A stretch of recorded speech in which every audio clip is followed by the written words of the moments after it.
Long time ago in the dreaming, Mirigal created the earth.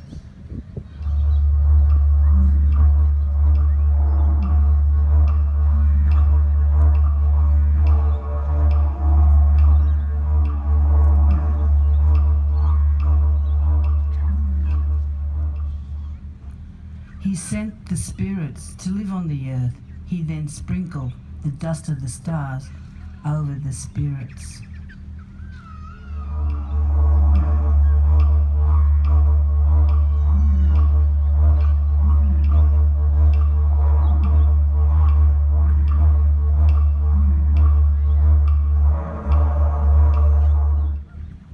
The spirits took shape of trees, rivers, and mountains. They also took shape of birds, animals, and fish.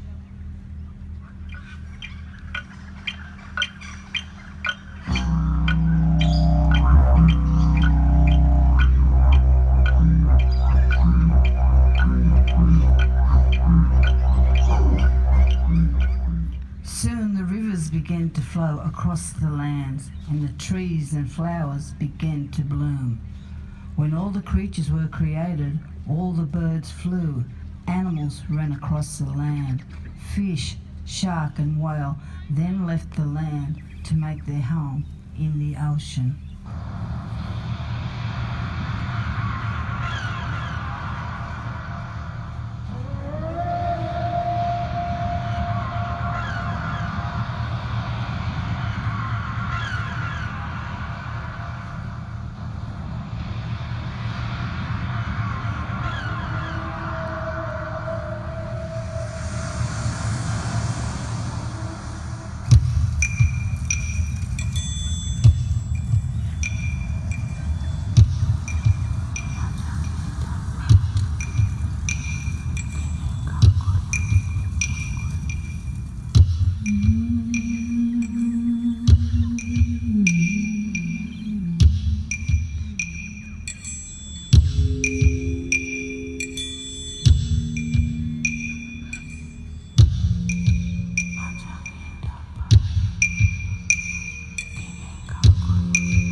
Mirigal was pleased with all that he had created.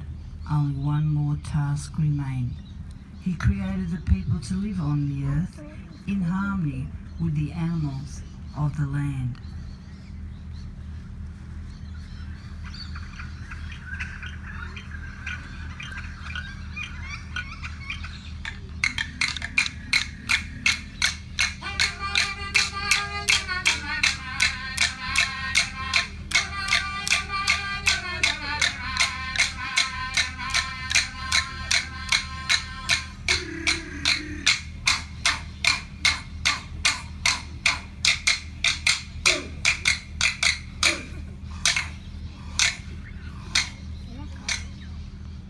It was at this place where Bundoola, the great rain spirit, made his home. He was a very powerful spirit, and whenever he left his home from deep under the rock, he would call for Ublaga, the storm spirit, to come with him.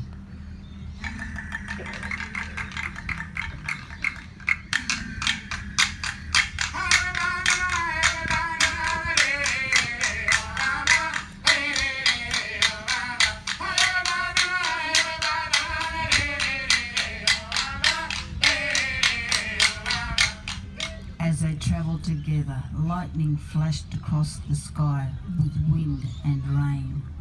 The people looked up to the sky. They knew the power of Bundoola.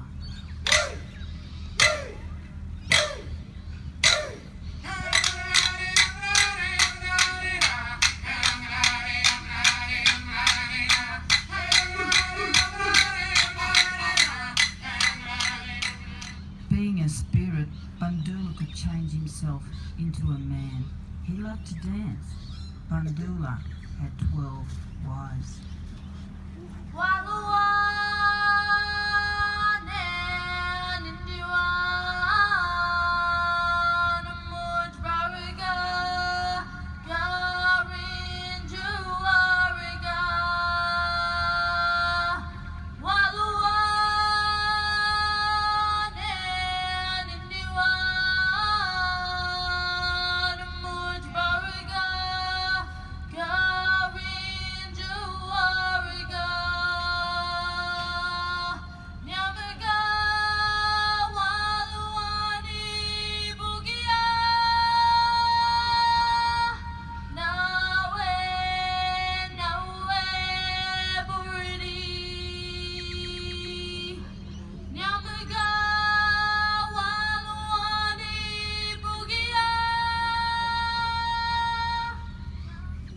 Together they would scour the headlands for berries and roots. They would go to the beach and dig for pippies with their feet. They would eat the food by the fire. One day while Bundoola was dancing, he noticed a very beautiful woman. Bundoola decided to take her as his 13th wife.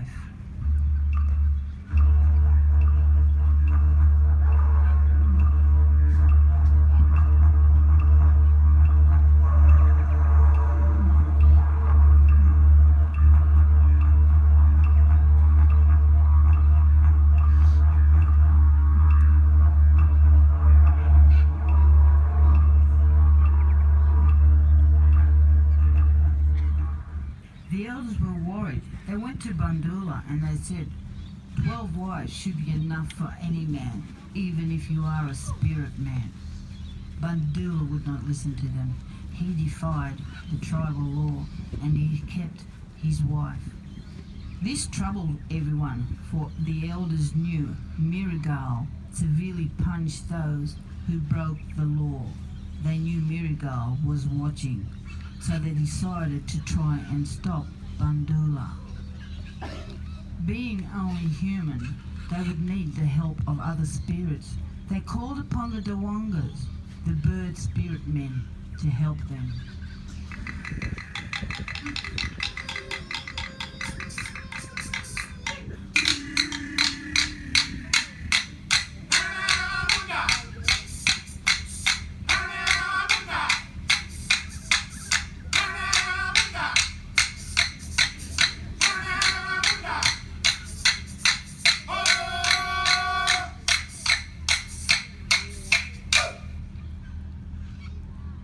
Bundoola was frightened of the Dawongas, for he knew how powerful they were.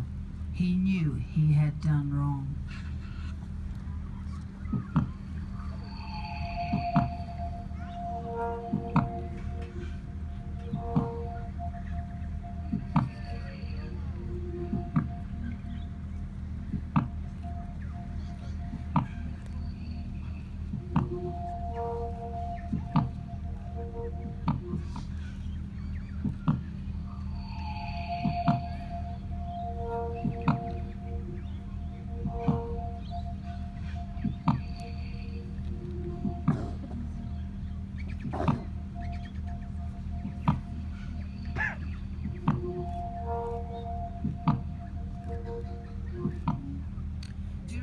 During the night when the world was in darkness and the Dawongas were resting, Bundoola stole away. He called upon Ublagar. Together they fled south to a place called Kaya. As they fled, great sheets of lightning shrieked across the sky. The rain pelted down. The people peered from under the shelter and they shivered with fear.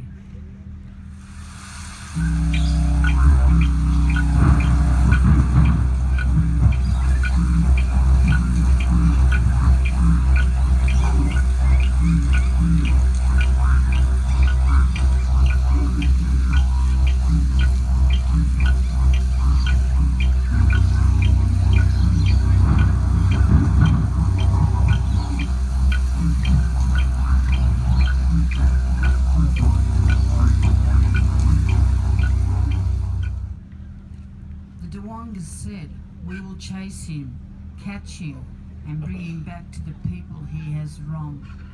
They searched and searched, following the broken trees and the great puddles that Bundoola had created. Finally, they found him at Kaya, but Bundoola was a clever, sneaky spirit man. Silently, he slipped away past the Dawongas and fled north towards his home. But the Dawongas were clever spirit men. They gave Bundoola no rest. Before long, Bundoola was very tired and hungry. Bundoola had used up all his energy and could not make it to his homeland. When he had reached Tianjara Falls, he collapsed. The Dawongas, being excellent trackers, soon come upon Bundoola sleeping. Careful not to wake him, they wrapped him in layers of vines that grew near the falls.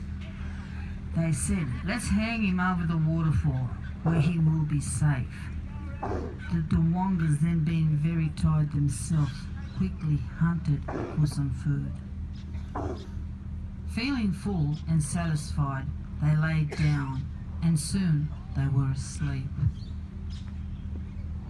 Bundoola awoke and became very angry at being tied up, but he was also very frightened of the powerful Dawongas.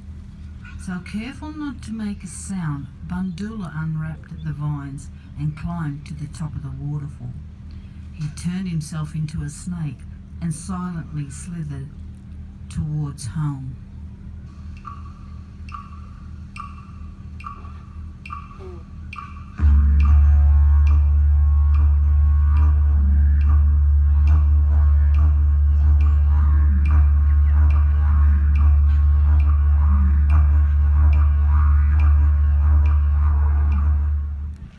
Yet again the Dawongas awoke to find Bundoola had tricked them again. They looked around until they discovered his track, knowing at once where he was headed. They sped off to recapture him.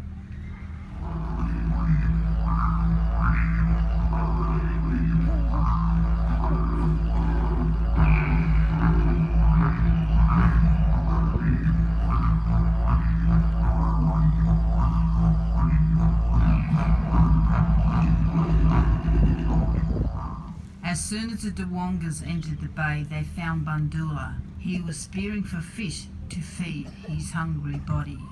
This time, the Dawongas would not let Bundoola slip through their fingers. They circled him, swooped down on him, trapping him with their huge wings.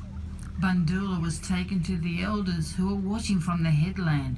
The Dawongas threw Bundoola at their feet.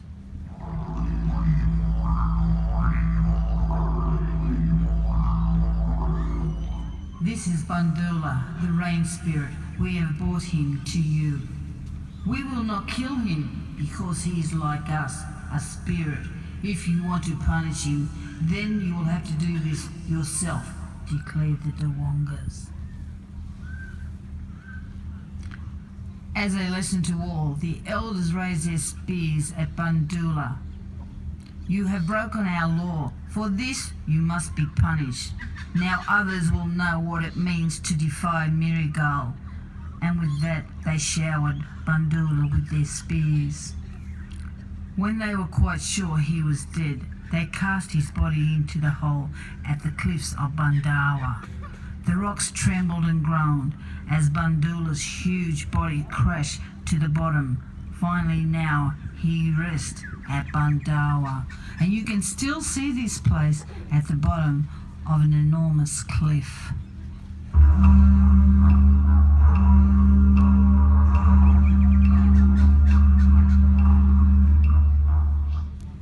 With heavy hearts, Bundoola's wives left the headlands and began their long journey across the south coast.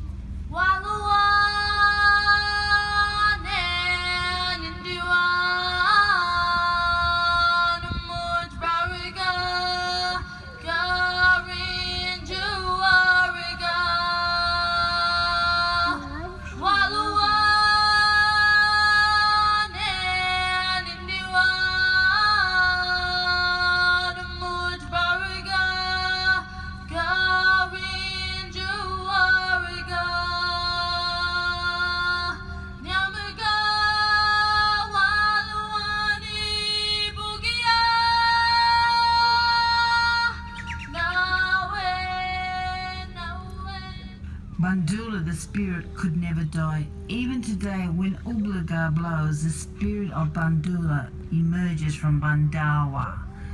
Then the eternal battle between Bundoola and the Dawongas begins again. In time, Bundoola's wives were to create the 13 tribes of the south coast. The spirit of Bundoola lives with us today.